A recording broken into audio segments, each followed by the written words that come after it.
الشيف الشربيني راح لواحدة بيتها واعتدى عليها، ولكن هي ما سكتتلوش.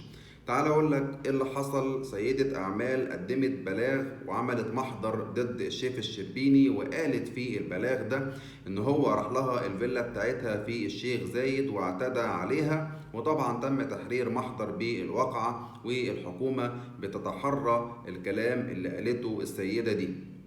في حين ان المحضر لما اتعمل في نفس الوقت ده، فوجئت اسرة الشيف الشربيني بتدهور حالته الصحية وحصل له حالة اغماء. طلبوا له الدكتور راح له وعمل له الاجراءات المطلوبة، ولكن الشيف الشربيني رفض ان هو يتنقل للمستشفى. الحقيقة محدش إلى الآن يعرف الشيف الشربيني راح الفيلا دي فعلا واعتدى على الست ديت ولا لأ، وهل أصلا هو هيعمل كده ليه. محدش يعرف أي تفاصيل، ولكن خلينا نشوف إيه الجديد وهطلع أقول لكم، وانتوا قولوا لي في كومنتات تفتكروا أصلا الشيف الشربيني هل راح الفيلا بتاعت الست دي واعتدى عليها أصلا ولا ده ما حصلش.